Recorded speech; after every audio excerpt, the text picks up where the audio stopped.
आप सभी का फिर से स्वागत है एक नए वीडियो में। आप सभी का स्वागत करता है परीक्षावाड़ी 24x यूट्यूब चैनल।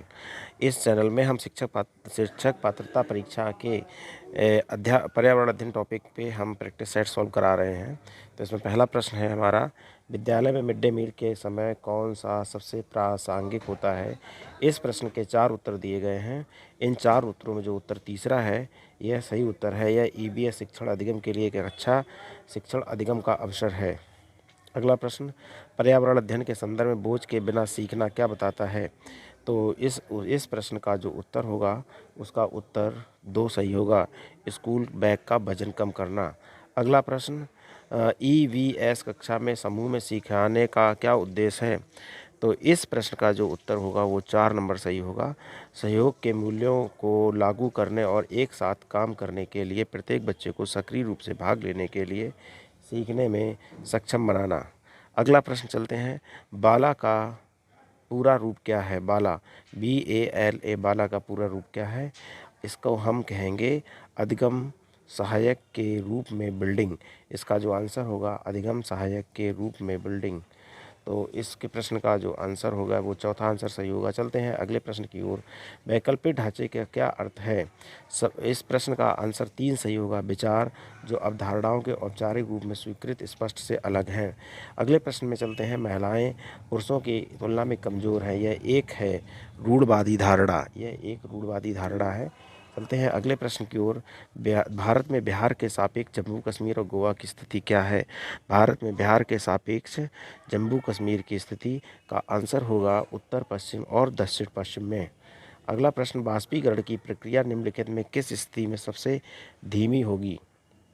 इस प्रश्न का जो आंसर पहला आंसर सही होगा, सतह क्षेत्र और तापमान दोनों में कमी होगी। अगले प्रश्न में चलते हैं, स्थानों, दूरियों और दिशाओं की सापेक्ष स्थिति को समझने की क्षमता है, यह एक चित्रण कौशल क्षमता है। चलते हैं अगले प्रश्न। अगला प्रश्न है, किस राष्ट्रीय पाठचर्या फ्रेमवर्क NCF में प्राथमिक स्तर पर एक एकीकृत पाठचर्या क्षेत्र के रूप में बढ़ाए जाने के लिए पर्यावरण अध्ययन की सिफारिश की है। NCF 2000 में। अगला प्रश्न, भारत के किस क्षेत्र में स्थानांतरित खेती करने का प्रचलन है। भारत के उत्तरी पूर्वी क्षेत्र में स्थानांतरित खेती करने का प्रचलन है, इसलिए इसका आंसर 2 सही होगा।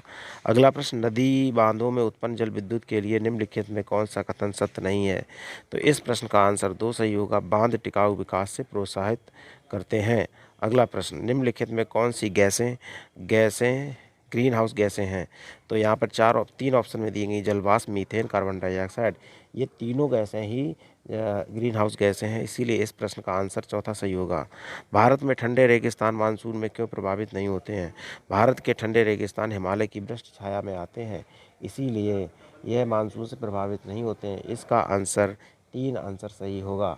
अब चलते हैं अगले प्रश्न की ओर, ताजमहल के पीले होने के लिए निम्नलिखित में कौन सा कारक जिम्मेदार है। तो ताजमहल पीले होने के लिए सल्फर डाइऑक्साइड जिम्मेदार है। इस प्रश्न का आंसर 3 सही होगा। गोलकुंडा किला किसने बनवाया। गोलकुंडा किला काकतीय राजवंश में बनवाया गया था, इसका आंसर 4 सही होगा। अगला क्वेश्चन, 15 ग्राम प्रति मिलीलीटर घनत्व तथा 3 मिलीलीटर आयतन किसी वस्तु का द्रव्यमान क्या होगा। तो द्रव्यमान बराबर होता है घनत्व गुणा आयतन, तो यहाँ पर हो जाएगा 15 ग्राम घनत्व, इसका आयतन हो जाएगा, द्रव्यमान हो जाएगा 15 ग्राम। निम्नलिखित में कौन सी अदिश राशि है। यहाँ 4 राशियाँ हैं, 4 राशियों में द्रव्यमान एक अदिश राशि है, बाकी भार और गुरुत्वाकर्षण संवेग सदिश राशियाँ हैं। एक ऐसी वस्तु जिसमें कोई प्रकाश किरण गुजर नहीं सकती कहलाती है अपारदर्शी। अपारदर्शी से इसका आंसर 2 सही होगा, अपारदर्शी। अगला प्रश्न, पृथ्वी की सतह पर किसी वस्तु का भार क्या होगा जिसका द्रव्यमान चंद्रमा की सतह पर 10 किलोग्राम है। तो पृथ्वी की सतह पर भी उस वस्तु का द्रव्यमान 10 किलोग्राम होगा। पृथ्वी की सतह पर किसी वस्तु का भार क्या होगा जिसका द्रव्यमान चंद्रमा की सतह पर 10 किलोग्राम है।